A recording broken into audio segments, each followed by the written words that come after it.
자, 시달기도 우리 성모송 바치겠습니다. 자, 성부와 성자와 성령의 이름으로 아멘.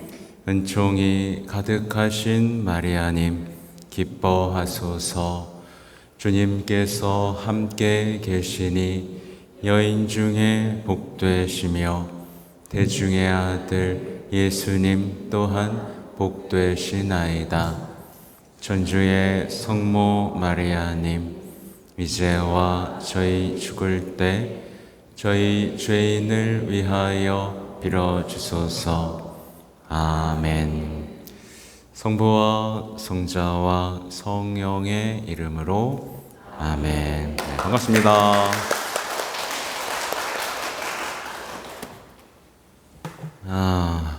잘 지내셨습니까? 네. 책 좀 먼저 읽어보셨어요? 네. 안 읽었어요? 나 읽어봤다. 네, 그러셨군요. 꽤 많이 읽어봤어요. 저는 주일 끝나고 나서 완전히 넉다운이 됐습니다. 그래서 그땐 뭐 식별이고 뭐가 없어요. 그냥 쉬는 겁니다. 그냥 자야 됩니다. 네, 자야 돼요. 이 보좌신부 때는 그 사제 연수가 정말 좋았습니다. 사제 연수 간다 그러면 야, 드디어 벗어나는구나. 그래서 거기 가서 막 그냥 잤습니다. 그냥 자는 거예요. 계속 잡니다. 네, 계속 자요. 자도 또 잠이 옵니다. 네. 요즘에는 비행기 타고 저기 메주고리에도 또 가고 8월 달에 그 청년 페스티벌이 있어요. 매년. 그래서 거기 가면 뭐 비행기 티켓만 끊고 가면 재워준다니까. 네, 가면 되고 요즘엔 또 과달로페도 약간 아른아른 거리고 네, 그렇습니다. 네, 저도 그렇다고요. 이렇게 때때로 이렇게 좀 이렇게 벗어나서 여러분도 그렇죠? 일상에서 좀 벗어나서 쉼이 필요할 때도 있고 그래요. 요즘에 다시 좀 몸이 무거워지면서 내가 언제 제일 건강하고 다 잘 됐었지 생각해 보면 오히려 비행기 타고 막 돌아다니고 바빴을 때 더 건강하고 힘차게 살았다. 그럼 나의 삶의 방향은 어디서 빛나게 될까? 뭐 이런 것들을 생각해 보게 됩니다. 이게 그냥 하는 소리가 아니고 이제 식별의 요소를 나중에 여러 가지를 보게 되거든요. 3일차부터 식별의 요소를 보게 되는데 여섯 번째 식별의 요소 중에 자신의 삶이라는 책 부분이 있어요. 사실 여러분의 삶을 이렇게 되돌아보면 이 안에서 사실 우리는 그냥 지나쳤지만 사실 예수님께서 함께 해주신 순간들, 빛나는 순간들을 다시 만나고 하면 나의 인생의 어떤 방향에 대한 것들을 깨우칠 수 있게 되죠. 아무튼 읽어보니까 어때요? 어려워요? 좋죠? 이게 읽고 또 읽고 할 만큼 굉장히 깊이가 이렇게 있더라고요. 그래서 처음에는 좀 저도 만만하게 생각했는데 이게 강의가 쉽지는 않겠구나. 천천히 같이 읽어가면서 성령께 또 성모님께 또 이렇게 다 우리 삼위일체이신 하느님께 청해서 이렇게 어떤 이해하고 살아낼 수 있는 은사를 청해야겠구나라는 생각을 했고 이번만큼은 제가 아까 미사 끝날 때부터 말씀드린 것처럼 정말 이번만큼은 하나의 도전으로 받아들이셨으면 좋겠어요. 단순히 배우고 이런 거구나 라고 제가 말했잖아요. 배우기만 한다고 사람들은. 배우러만 다닌다고. 아니요. 이젠 정말 내 삶의 식별이라는 것이 자리 잡고 주님과 함께 내 삶을 완성해 간다라는, 그 예수님과 만난다는 어떤 구체적인 내 신앙이 자리 잡을 수 있도록 정말 이번만큼은 도전하셨으면 좋겠습니다. 아까 제가 영어로 비유한 것처럼 평생 영어만 배우지 말고 이제 진짜 프리토킹이 되도록 이렇게 도전이잖아요, 그죠? 그렇게 여러분 영어 공부하세요. 저도 이제 맨날 그런 거 있지 않습니까? 맨날 제자리 걸음하는 거. 고등학교 때 영어 실력으로 살아요. 진짜로 토킹이 될 2027년이 이제 세계 청년대이기 때문에 여러분 지금부터 좀 영어 공부를 해 놓으시면 이제 여러분에게도 전 세계 청년들과도 이렇게 만날 수 있는 기회들, 또 여러 가지 폭이 넓어지지 않을까 생각이 듭니다. 아무튼 제가 오늘 시작하면서 알려드리고 싶은 건 삶을 바꾸겠다는 이 도전에, 그냥 단순히 앉아서 배우는 게 아니라 정말 도전하겠다는 그 마음을 가지셨으면 좋겠고, 절대로 쉬운 거 없다. 신앙은 저절로 되는 거 없고, 사람들이 쉬운 걸 자꾸 찾다 보니까 제일 쉬운 게 뭐예요, 여러분? 신앙에서 제일 쉬운 게 뭐예요? 면담이에요. 면담이에요. 그쵸? 먼저 기도하고 치열한 기도 속에서 주님 앞에 무릎 꿇고 기도하고 해야 되는데, 이거 아무것도 안 한 다음에 딱 만나서 어떻게 하면 제가 나을 수 있어요? 어떻게 하면 제 신앙이 깊어질 수 있어요? 그냥 질문만 맨날 하는, 이러지 마세요. 아셨죠? 네. 그리고 막 쫓아다니는 거잖아요. 저 좀 고쳐주세요 라고 쫓아다니고 돈 들이고. 아니요. 치열하게 기도하고 복음 읽고 또 읽고 묵상하고, 그러면서 한 가지 제가 제 유튜브 채널 활용법을 하나 알려드리면, 지금 뭐 거의 천 몇 개가 올라가 있어요. 근데 뭐 활용하는 방법은 그냥 어떤 특정 하나의 날짜의 영상을 보면 그날의 복음이 있습니다. 그죠? 그 복음을 먼저 이렇게 읽는 거예요. 하루 종일 읽고 묵상하고 그러면 내 삶에 어떤 환하게 비추는 뭔가가 있겠죠? 그러면 신부님은 어떻게 뭔가를 했나 한번 들어보기도 하고, 그러니까 내가 먼저 묵상하고 살아낼 뭐가 어디서부터 다시 시작해야 될까, 이런 것들을 활용한다면 유튜브가 다 그냥 그저 듣고 배우는 수단이 아니라 여러분이 삶을 훈련할 수 있는 훌륭한 도구가 될 수 있을 것이다. 네, 그래서 제가 묵주기도도 복음을 제가 오늘부터 좀 올려놨어요. 이제 좀 자료를 몇 개 올릴 겁니다. 묵주기도 할 때 이 복음을 읽으세요 라고 하는 걸 네 가지의 신비마다 올려놓을 거고, 그에 따른 묵상도 좀 제가 추려서 올리면서 여러분 도움을 드릴 거고, 제가 이 얘기를 왜 하냐면 또 이런 책 옛날에 사놓은 책이 있습니다. 일상 삶 안에서 영신수련 이건데, 이제 일상 속에서도 여러분들 어떻게, 이거 막 깨알 같지, 뭐 전과 같죠? 옛날 결국에는 다 복음 묵상이에요, 여러분. 결국 복음 묵상입니다.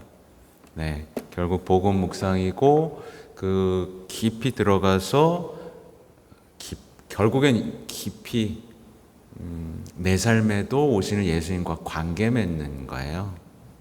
아무튼 오늘 읽어보겠습니다. 첫 번째죠, 이제 식별이란 무엇인가입니다. 이게 일반 아련 2022년 8월 31일에 하신 일반 아련이고, 일반 아련은 제가 말씀드렸죠. 신자들과의 어떤 교리 교육과 어떤 만남의 시간이 있다고요. 그래서 노년에 대한 교리 교육을 마치고, 이것도 제가 자료를 모아놨어요. 그래서 제가 가끔 뭐 요셉 성인이나 어떤 성인 때 요약해서 이미 노년의 가치에 대해서 한번 말씀드린 적이 있는데 기억이 안 나실 겁니다. 네. 오늘부터 새로운 주제로 교리 교육을 시작합니다. 이제 우리는 식별을 다루는 교리 과정을 시작할 것입니다. 선택은 삶의 필수 요소입니다. 그러기에 식별은 모두에게 중요한 행위입니다. 우리는 여러 가지 선택의 가능성을 앞에 두고 식별을 합니다. 무엇을 먹고 무엇을 입을지, 무엇을 배우고 어떤 일을 할지, 누구와 어떻게 관계를 맺을지 선택합니다. 이 모든 것 안에서 삶의 계획이 실현되고, 이게 짧지만 굉장히 중요한 부분인데요. 이 모든 것 안에서 여러분이 생각하는 삶의 계획들이 실현됩니다. 그리고 하나님과의 관계도 구체화됩니다. 굉장히 중요한 부분이죠. 다 이거를 위해서 식별하는 겁니다. 여러분이 태어난 목적들이 실현되는 것. 식별하지 않으면 삶은 방향을 잃죠. 아유, 야, 되는 대로 해. 내가 원하는 게 뭔지도 모르겠어. 애들 요즘 근데 심각하죠. 귀찮아요. 안 해요. 몰라요. 뭐가 하고 싶은지 모르겠어요. 왜 그래요? 왜 그래요? 이런 걸 못 배워서 그래요. 이런 걸 엄마들이 배워본 적이 없어서 야야야야야, 네가 행복하려면 공부를 많이 해야 된다더라. 어디서 그냥 주워 들은 대로 공부를 많이 해야 된다더라. 어딜 가야 된다더라. 그냥 그렇게 밀어붙이는 거예요. 근데 왜 해야 되는지도 모르잖아요. 그죠? 자신이 왜 태어났으며 어떤 존재로서 완성되어 가는 것들을 한 번도 생각해 본 적이 없기 때문에 내몰리는 겁니다. 그렇죠? 하나님과의 관계도 구체화. 뭔가 뿌옇잖아요. 그렇죠? 뭔가 뿌옇습니다. 이 구유나 십자가 이런 관계들이 뭔가 뿌옇고 친밀함도 없고 왠지 무섭고 두렵고 막막하고 거리감이 느껴지는 이것들이 이 식별을 통해서 구체화 된다. 네. 복음에서 예수님은 일상생활에서 만나게 되는 이미지를 가지고 식별에 대해 말씀하십니다. 좋은 물고기는 그릇에 담고 나쁜 물고기는 밖에 던져버리는 어부들의 어부들을 예로 드십니다. 그렇죠? 어부는 딱 알아볼 수 있죠? 이게 상품 가치가 있는지 없는지, 먹어도 되는지 안 되는지, 그렇죠? 네, 병아리 감별사도 이렇게 딱 보면 알죠? 슉슉슉슉 가리죠? 많은 진주 중에서 가장 값진 진주를 찾아내는 방법을 아는 상인에 대해서도 말씀하십니다. 또 밭을 갈다가 보물을 발견한 사람 이야기도 있습니다. 다 여러분 아는 얘기죠. 이게 다 식별이라는 거죠. 네. 좋은 거 알아보지 못하면 아무 소용이 없잖아요. 네.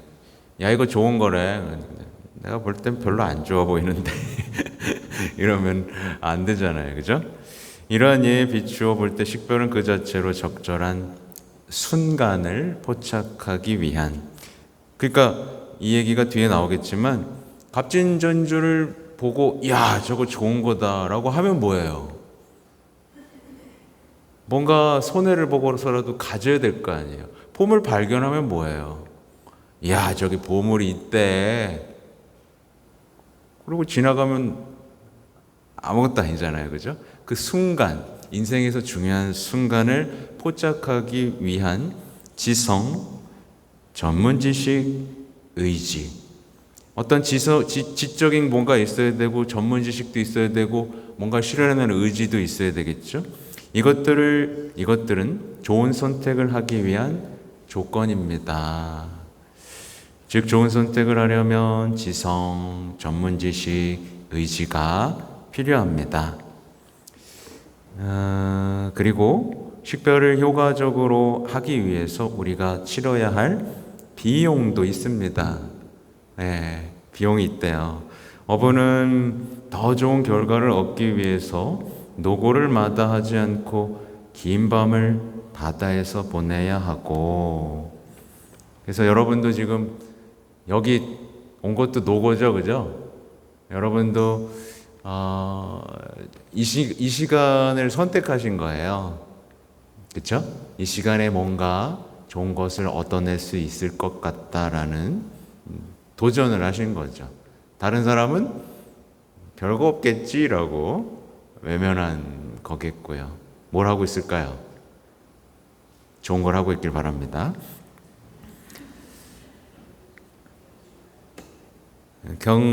경매자에게 최상품의 생선을 넘기기 위해 상품 가치가 떨어지는 어획물의 일부를 버리는 손실을 감수해야 합니다. 그렇죠? 이 손실이라는 거 다 끼고 살 수가 없는 거예요. 편하게 긴 밤을 지새우지 않고도 손실 없이도 뭔가 할 수 있지 않다는 거, 이제 그런 게 없다라는 건데, 또 진주성에는 값진 진주를 사기 위해 모든 것을 파는 일을 주저하지 않습니다. 자기가 가진 모든 것보다 그게 더 가치 있다는 것을 알아봤던 거겠죠. 네, 제가 그래서 말하잖아요. 여러분이 가지고 있던 삶에 대한 기준과 가치들을 다 팔아서 예수님이라는 가치를 사야 되는 거잖아요. 그렇죠? 근데 이것도 갖고 있고 예수님도 갖고 이러는 순간 뭐예요, 이거? 아무것도 안 되는 거겠죠? 우연히 보물을 발견한 사람도 마찬가지입니다. 이렇듯 예상치 못하고 계획이 없었던 상황에서 내려야 하는 결정의 중요성과 긴급성을 인식하는 것이 중요합니다. 여기서 좀 중요한 내용이 나오죠. 계획이 없었어요. 네, 여기 가면 좋은 진주를 만날 거라는 계획이 없었고 보물을 발견할 계획도 없었습니다. 삶에서는 갑작스러운 순간들이 있는 거죠. 어떤 그 긴급함, 그 중요한 순간들을 놓치지 않기 위해서 우리는 깨어 있어야 됩니다. 그죠? 모두가 스스로 결정을 내려야 합니다. 네, 우리를 대신해 결정해 줄 사람은 없습니다. 어느 시점까지는 자유로이 남의 의견을 구하고 그에 따라 생각할 수도 있지만 결정은 결국 자신의 몫입니다. 우리는 남편이, 아내가, 내 형제가 이렇게 결정했기 때문에 나는 이것을 놓치고 말았어 라고 말할 수 없습니다. 그렇죠? 요즘에 이걸 이용해서 뭐 하죠? 반짝 세일 하죠, 그죠? 오늘만 10개 만원. 근데 내일 가보면 또 만원. 그런 거 있습니다. 이 사기꾼들이 있어요. 그래서는 안 됩니다. 우리 각자가 스스로 결정해야 하며, 그렇기 때문에 식별할 줄 아는 것이 중요합니다. 잘 결정하기 위해서는 식별할 줄 알아야 합니다. 복음은 식별의 또 다른 중요한 측면을 제시하는데, 이는 몇 가지 정감과 관련이 있습니다. 감정이라고 해석해도 됩니다. 네. 보물을 발견한 사람은 가진 모든 것을 파는 일을 어려워하지 않습니다. 보물을 얻은 기쁨이 훨씬 더 크기 때문입니다. 여기서 이제 교황님이 그동안 여러 발표한 문헌에서 계속 강조하셨던 게 뭐죠? 기쁨이었다는 걸 우리는 발견할 수 있죠. 복음의 기쁨, 사랑의 기쁨, 그렇죠? 이 기쁨에 대해서 계속 말씀을 하셨어요. 기쁘면 어렵지 않습니다. 그렇죠? 그래서 요즘 사람들이 아끼지 않는 게 있어요. 보니까 젊은 사람들이 아끼지 않는 게 있습니다. 아끼지 않는 게 보니까 우선 스마트폰 사는 데는 아끼지 않습니다. 좀 깜짝깜짝 놀랍니다. 막 거의 200만 원 돈 되는 거를 그냥 나 돈 없어 그런데 그거 갖고 다녀요. 그렇죠? 그리고 또 아끼지 않는 게 보니까 커피에 아끼지를 않아요. 아무튼 여러분은 뭐에 안 아끼죠? 뭐가 기쁨을 주니까 안 아끼는 거 있죠? 그래요? 아니, 있을 거예요. 남자들은 요즘에 여자들이 안 아끼는 게 하나 있네요. 명품백에 안 아끼고, 남자들은 좋은 차에 안 아끼고, 여러분은 뭐에 안 아껴야 되죠? 보물, 사랑, 어떤 그 천국을 위해서 아끼지 말아야겠죠? 근데 마태오복음에 나오는 기쁨이라는 단어는 인간이 경험하는 현실에서 맛볼 수 없는 특별한 기쁨을 지칭합니다. 실제로 이 단어는 마태오복음의 다른 구절에서 아주 가끔 등장하는데 모두 하느님과의 만남에서 오는 기쁨을 뜻합니다. 동방에서 온 박사들은 길고 고된 여행 끝에 다시 별을 보고 기뻐합니다. 여자들은 빈 무덤에서 천사들이 전하는 예수님의 부활 소식을 듣고 돌아와 기뻐합니다. 이는 주님을 찾은 사람의 기쁨입니다. 근데 보면 제가 이제 이 엄마들은 좀 그렇고 할머니들은 인생에 낙이 없나 봐요. 그래가지고 보면 다 그 핸드폰 배경이 손주야. 다 손주야. 좀 안타까워요. 다 손주고 손주가 없는 사람은 또 다 개야. 아니면 고양이든가. 자기가 핸드폰에 뭘 했는지를 보면 내가 뭐에 제일 기뻐하는지가 드러납니다. 손주인 사람 손 들어보세요.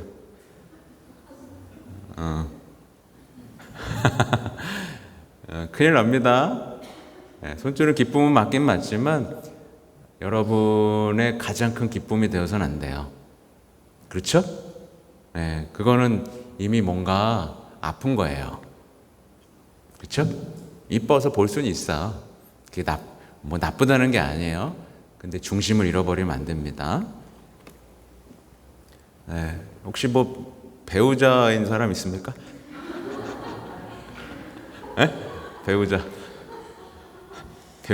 배우자는 없어, 그죠?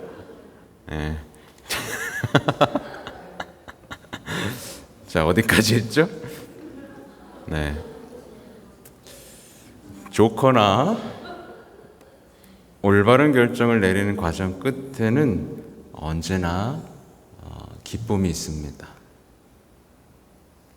근데 이제 이게 예를 들면 손주가 기쁨이 되면 모든 결정의 기준이 뭐가 돼요? 이 아이가 웃는 거예요. 그러다 보니까 뭐가 망가질 수밖에 없습니다. 반드시 무너지죠. 이 애가 한 3, 4살 돼가지고 할머니 미워 이렇게. 그리고 이제 더 이상 찾지 않는 시간들이 왔을 때 그 외롭고 쓸쓸함. 그러지 마세요. 그 과정에서 불확실성도 견뎌야 하고 고민도 해야 하고 답을 찾아야 할 수도 있지만 결국 올바른 결정은 기쁨으로 여러분을 축복합니다. 올바른 결정은 하나님과의 만남으로 여러분을 축복합니다라고 말을 바꿀 수 있겠죠?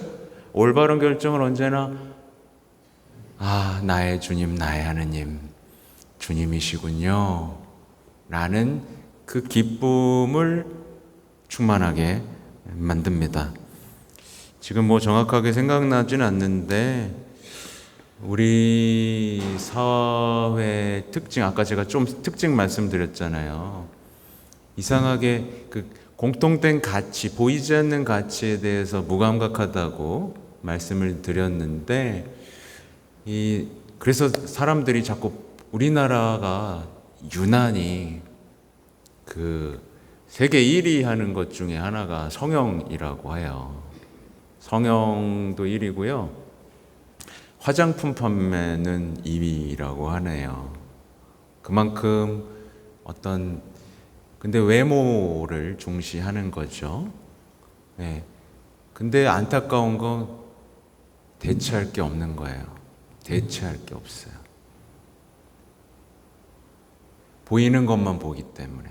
보이지 않는 어떤 하나님 나라, 천국, 어떤 이런 가치에 대해서 전혀 생각하지 않기 때문에 이 사회가 공통적으로 대체할 수 있는 게 없어요.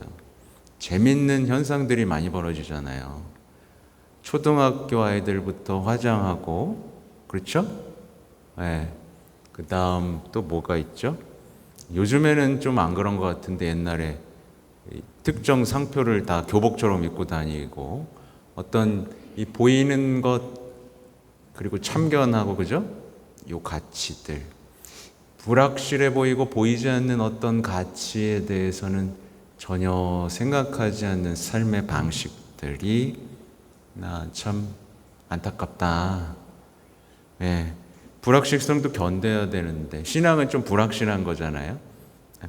확실한 거지만 이렇게 딱 섰을 때는 뭔가 불안한 것도 있잖아요. 그래서 거기서부터 믿음과 인내와 희망과 신뢰와 사랑이 여기서 자라나는 거잖아요.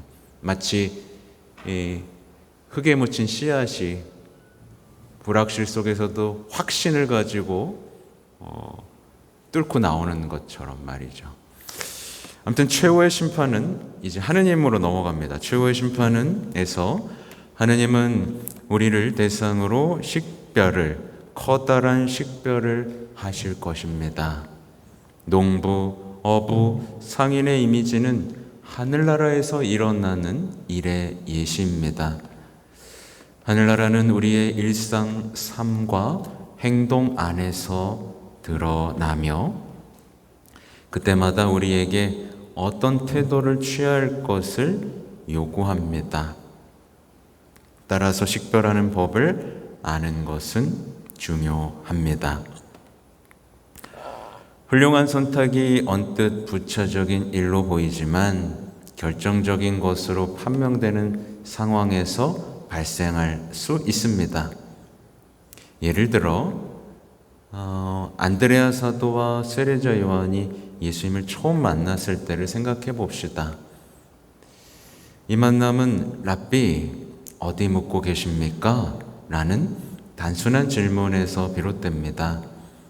와서 보아라 하고 예수님께서 말씀하십니다. 아주 짧은 만남이었지만 한 걸음 한 걸음씩 그들의 삶 전체에 영향을 미칠 변화의 시작이었습니다. 몇 년이 지나도 요한복음사가는 그를 영원히 변화시킨 그 만남을 계속해서 되새길 것입니다. 때는 오후 4시쯤이었다 라며 시간까지 기억할 정도입니다. 그의 삶에서 시간과 영원히 만난 순간이기 때문입니다. 굉장히 좀 어려운 얘기 같지만 여러분은 이 순간이 있습니까? 이런 순간 있으세요? 네. 앞으로 더 있을 겁니다. 네, 앞으로 더 있을 거고, 더 그 결정적인 순간들이 있으실 거예요.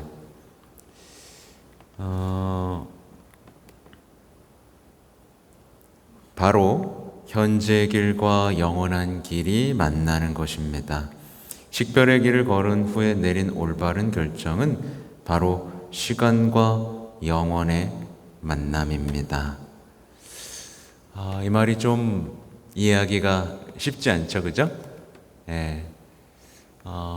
사실 그렇잖아요. 하나님은 시간도 창조하신 분이죠. 시간을 창조하신 분입니다. 그래서 그분과의 만남이라는 건 정말 영원과의 만남이기 때문에 우리는 그분과의 만남을 통해 지금에 살고 있는 시간에 대한 새로운 생각들을 하게 되죠. 시간 없어. 시간 쫓겨. 시간이 많았으면 좋겠어. 이런 사람들이 하는 얘기가 아니라 영혼과의 만남 속에서 내 시간을 어떻게 올바르게 선택하고 결정하고 쓸지를 조금 더 분명하게 알게 되는 체험들이 있죠. 그죠? 그래서 기도하는 시간이 보통 안 아깝죠. 그때부터는. 영혼과의 만남이니까. 그죠? 네. 그 시간을 빼앗길 수 없을 여러분의, 빼앗기지 않는 여러분의 삶의 전환이 좀 왔으면 좋겠습니다. 따라서 지식, 경험, 감정이라고 읽어볼게요. 저는 감정, 의지는 식별에 반드시 필요한 요소입니다. 우리는 이 교리 교육 과정에서 다른 중요한 요소들도 살펴볼 것입니다. 아까 말한 것처럼 자신의 삶이라는 책, 또 갈망, 또 뭐가 있지? 자기 인식, 주님과의 친밀함, 이런 것들이 뒤에 펼쳐질 거예요. 앞서 말했듯이 식별을 하기 위해서는 노고를 마다하지 않아야 합니다. 성경에 따르면 우리가 살아야 할 삶은 미리 포장된 채로 우리 앞에 놓여 있지 않습니다. 네, 전혀 그렇지 않습니다. 우리는 다가오는 현실에 따라 끊임없이 결정해야 합니다. 하느님은 우리가 평가하고 선택하도록 초대하십니다. 하느님은 우리를 자유로운 존재로 창조하셨고 우리가 자유를 행사하기를 원하십니다. 그러므로 식별하는 것은 만만치 않은 도전입니다. 네, 여러분 혼자 결정하라 그러면 좋아요? 별로 안 좋죠, 그죠? 네. 그래서 남자들은 군대를 싫어하면서도 좋아합니다. 시키는 대로 하면 되니까. 네, 그쵸? 누가 결정해주고, 그래요. 그래서 자유를 주는 순간 좀 불안해하기도 합니다. 왜냐하면 책임져야 되고, 이게 잘했는지 못했는지 모르기 때문에 그렇죠. 하여튼, 주임 신부는 만만치 않은 도전입니다. 그래서. 네. 결정을 나보고 다 하래. 그래서 나보고 다 책임지라는 거 아니에요. 네, 그래가지고 쉽지 않은 일이고 그래서 그래서 기도하는 공동체가 아니면 사제가 식별하기가 쉽지 않죠. 그래서 제가 사목위원들하고 기도를 하는 이유도 이 사목위원들하고의 기도 속에서 교회가 나아갈 방향들이 정해지기 때문에 이건 해야 되고 이건 좀 미뤄도 되는구나라는 것들을 식별하면서 결정해 나갈 수 있기 때문에 그리고 저도 또 덕분에 교황님과 주교님 덕분에 많이 신경 안 써도 되죠. 올해는 기도의 해니까 기도에 집중하고 더 많은 사람들이 기도할 수 있도록 초대하는 것에 저도 집중하고 있는 겁니다.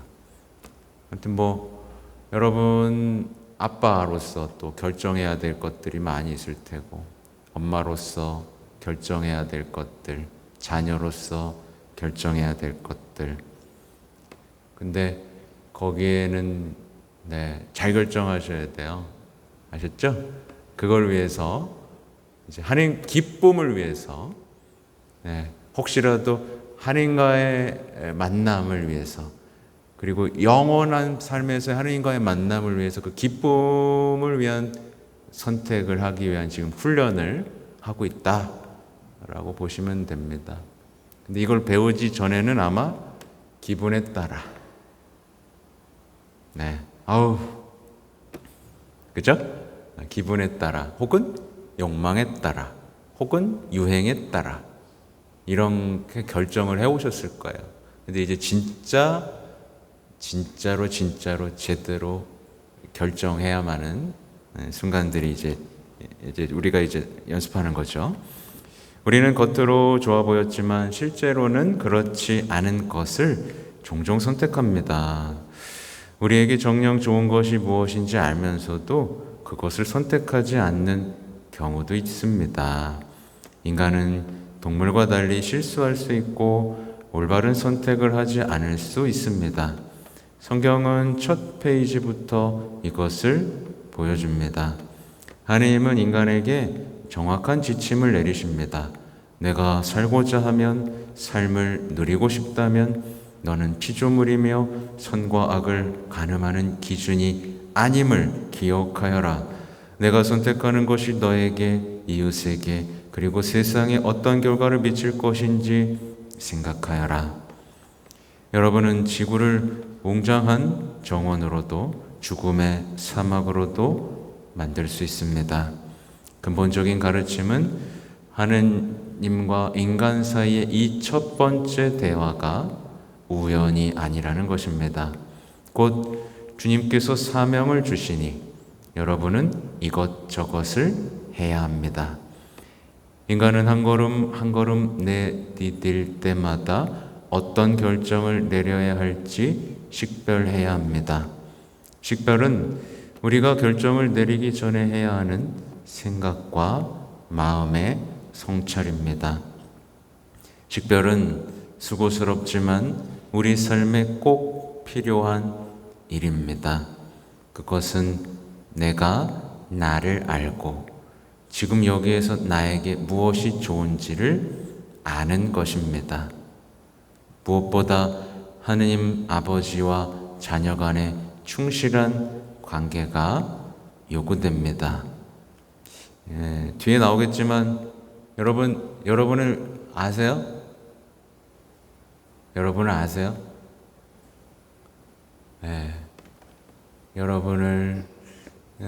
여러분에 대해서 알아야겠죠. 그래서 여러분을 알려면 멈춰야 되는 겁니다. 뒤에 나올 거지만 자동 장치를 잠깐 꺼야 되는 거예요. 안 끄면 어떻게 되죠? 자동으로 뭔가를 먹고 어디 가고 만나고 하면서 자신에 대해서 모르게 되죠. 근데 딱 꺼버리면 자신을 알게 되겠죠.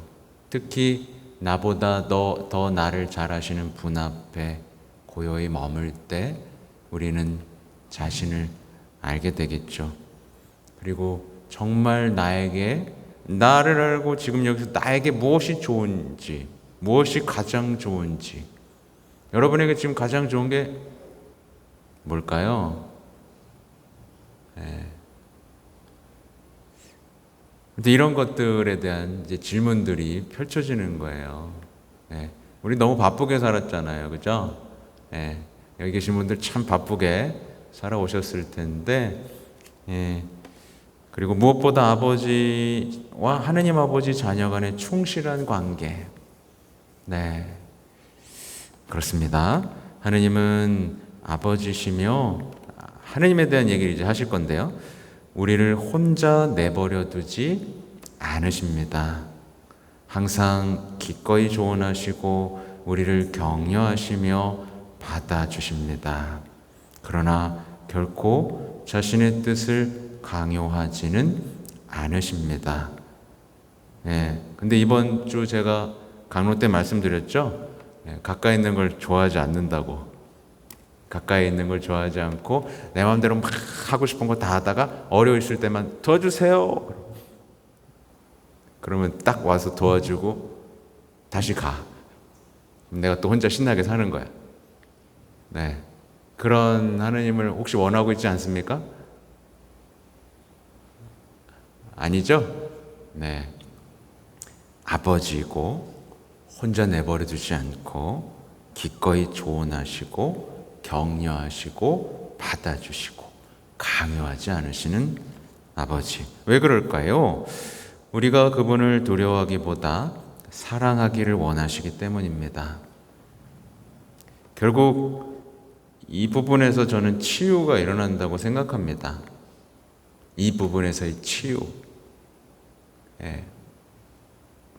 그래서 메주고리에서 이 치유가 일어나는 이유가 그토록 멀리 있고 떨어져 있고 무관심했고 두려웠던 분이 그 기도 안에서 그냥 오로지 하느님의 현존, 성체, 십자가 그리고 다 멈추고 맨발로 십자가의 길을 걸으면서 겪게 되는 온갖 생각들 속에서 이 젊은이들이 그때서야 나라는 존재에 대해서 처음으로 생각해 보고 지난 역사 속에 함께 계셨던 하느님을 만나게 되고 거기서 펑펑 울면서 그제서야 온갖 치료 프로그램, 면담 아무것도 고쳐줄 수 없었던 그 암흑 속에서 이제 빛을 만나는 체험들을 하는 거예요. 그러니까 거기서 비로소 이제 그때부터 이제 기도가 좋은 거고 이제 묻는 거죠. 예수님, 저 이제 괜찮아요.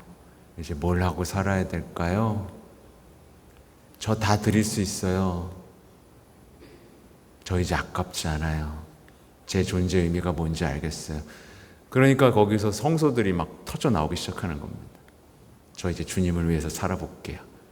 저같이 힘들고 외롭고 상처받은 영혼들에게 당신을 전하는 사람이 되고 싶어요. 이렇게 치유받은 이가 치유하는 이런 놀라움이 이제 펼쳐지는 거죠. 그래서 참 성전은 그래서 더 기도하는 공동체. 참 어렵잖아요. 치유받으려면 어디 무슨 센터를 가서 돈을 내야 되고 그게 아니라 여기서 거저 다 받아갈 수 있으면 좋겠습니다. 그냥 미사 와서 같이 기도하면서 그랬으면 좋겠어요. 또한 하느님은 우리가 노예가 아니라 자녀이기를 원합니다. 자유로운 자녀 말입니다. 그리고 사랑은 오직 자유 안에서만 살 수 있습니다. 사는 법을 배우려면 사랑하는 법을 배워야 합니다. 그래서 식별이 필요합니다. 선택지를 눈앞에 두고 지금 나는 무엇을 할 수 있을까요? 그것이 더 크고 더 성숙한 사랑의 표시가 되게 합시다. 성령께서 우리를 인도해 주시기를 청합시다. 특히 선택해야 할 때 언제나 그분을 부릅시다. 이렇게 오늘의 이야기 그냥 하나씩 하는 게 나을 것 같죠? 네, 하나씩 하는 게 나을 것 같아요. 그래서 읽고 나면 왠지 마음이 따뜻해지죠. 왠지 마음이 따뜻해져요. 이 교황님의 어떤 진심이 느껴지죠. 더 많은 사람들이 이렇게 하나님과의 관계 안에서 하나님과의 그 따뜻한 관계 안에서 자유를 느끼고 더 큰 사랑을 선택하고 보물을 놓치지 않고 진주를 딱 끌어안고, 그죠? 그렇게 그 하나님과의 관계 안에서 신나게 선택하면서 나아가고 성장하고 하나님께서 더 큰 것으로 부르시는 그 삶이 얼마나 아름답습니까? 그죠? 이게 진짜 아름다운 삶이죠? 이게 아름다운 삶이에요. 그러고 보면 이제 왜 우리의 현대인들이나 혹은 자녀들이 왜 이렇게 우울하고 슬픈지가 나죠. 그죠? 드러나죠. 왜 그렇겠어요?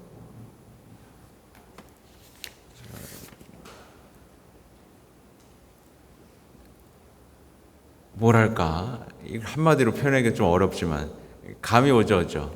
이런 충만한 관계와 자유를 쓰는 방법들과 식별하는 게 없으니까 늘 이렇게 하면 혼나지 않을까? 이렇게 하면 예쁨을 받을까? 이렇게 하면 날 좋아하지 않을까? 그러다가 또 혼나고 쭈그러들고 나 같은 사람은 쓸모없나 보다. 뭐 이런 그런 반복되는, 그죠? 너무 불쌍하죠, 그죠? 그냥 두려움, 예, 그냥 거기서 맴도는 영적인 어떤 고립, 이 자유와 반대되는 고립, 이렇게 아름다운 하나님과의 만남이라는 삶의 지평이 있는데 한 번도 배우지 못하고 그냥 너 커서 뭐 될래? 결혼은 언제 할 건데? 직장은 잡았니? 그냥 이런 질문 속에 파묻혀버리는, 네. 그러다가 너 노후 대비는 했니? 네. 그냥 그런 반복되는, 다 이런 질문 안에 있잖아요. 너 천국 준비는 했니? 너 그분 만났니? 너에 대한, 너 하느님이 어디다 쓰신대? 이런 어떤 그 아름다움에 대한 이야기들이 사라져 있죠. 그러니까 정말 중요한 것들이 되찾으셨으면 좋겠고요. 다음 주는 이제 식별의 사례 하면서 이냐시오, 로열라의 이냐시오의 삶을 통해서 본 어떤 식별에 대한 이야기들이 펼쳐지고, 그 다음 주부터는 조금 더 좀 여러분 이걸 지금 이해하시고 계시잖아요. 되게 큰 은총이에요. 네, 되게 큰 은총입니다. 이거 되게 깊은 내용이고 현대, 그쵸?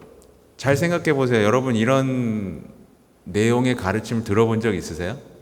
없어요. 없어요. 아무리 서울대, 카이스트, 하버드에서 인정받은 박사가 하는 강의에서도 위대한 철학자라고 하더라도 이렇게 깊이 있는 강의를 하지 않습니다. 이렇게 인생의 영적인 문제까지 다루지 못합니다. 예. 그러니까 제가 하는 강의가 아니어서 이렇게 얘기할 수 있는 거예요. 저는 그냥 읽어드리는 거잖아요. 교황님, 그러니까 또 교황님도 교황님 것도 아니야.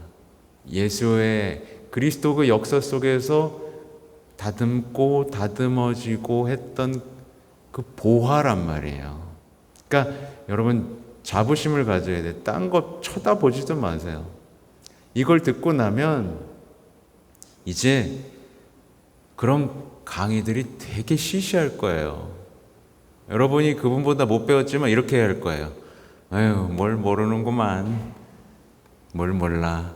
이렇게 얘기하게 될 겁니다. 진짜 뭘 모르니까. 그리고 스님이나 이런 특강들 들으면서도 아유, 저 뭘 모르는구만. 절 모르니까 저렇게 얘기하지.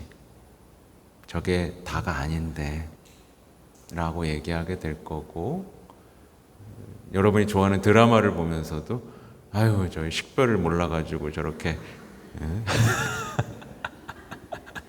진짜로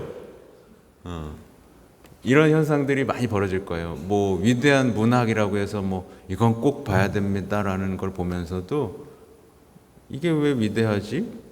이게 왜 상 탔지? 예를 들면 뭐 최근에 뭐 영화제 상 탄 것들 있잖아요. 마치 인생의 어떤 중요한 문제들을 건드린 것처럼 보이는 영화들. 이런 영화들도 뭐야 이런 걸 왜 영화를 만들었어? 하게 될 거예요. 제가 영화를 왜 얘기하냐면 제가 옛날에 영화 공부할 때 그 상 탄 건 모조리 찾아봤었습니다. 전 세계 무슨 뭐 예를 들면 요즘엔 뭐 깐느나 또 어디죠? 이런 데서 상 탄 것들은 모조리 다 봤어요. 네. 그때는 지금은 뭐야 이렇게 보여요. 왜냐하면 이 그리스도교의 이 깊이 있는 가르침하고는 비교할 바가 없기 때문입니다. 이 책을 다 읽으시고 나면 이제 여러분이 뭐 그동안 혹시라도 봤던 뭐 신부님 뭐 수필집 뭐 이런 거 있잖아요. 에세이집 이런 것도 시시하게 느껴지실 거예요. 그래서 교황님뿐만 아니라 교회가 이렇게 깊은 가르침들을 주고 있다면 내가 인생에서 겪고 있는 많은 문제들, 아까 제가 노년 얘기했잖아요. 사람들 노년에 대책을 못 세우잖아요. 이 노년도 내가 정말 아름답게 살 수 있겠구나. 내가 아플 때도 아름답게 살 수 있겠구나. 내가 힘든 일이 있어도 기쁨을 잃지 않을 수 있겠구나. 이런 자신감이 생기실 거고, 내가 기도만 한다면, 예수님과의 관계만 놓치지 않는다면, 내가 아름답게 살 수 있겠구나. 근데 여기서 더 나아가서 이제 가야 될 건 선교 사명이죠. 내가 지금 예수님을 위해서 뭘 할 수 있을까? 성모님과 함께 뭘 할 수 있을까? 그 뜨거운 열정과 갈망들이 끌어오르면서 여러분이 늙더라도 해야 할 일들 때문에 결코 늙지 않는 그 아름다운 인생을 설계할 수 있게 되죠. 그걸 전적으로 보여주는 게 이제 교황님의 모습이죠. 교황님이 80, 90, 이렇게 그 병 속에서도 그 미소를 잃지 않고 사명을 수행해 나가는 모습. 이게 여러분의 삶에서도 펼쳐질 겁니다. 예수님을 만나면, 나의 사명을 찾으면. 아무튼 그렇습니다. 마치겠습니다. 자, 성부와 성자와 성령의 이름으로 아멘. 영광이 성부와 성자와 성령께, 성부와 성자와 성령의 이름으로 아멘. 감사합니다.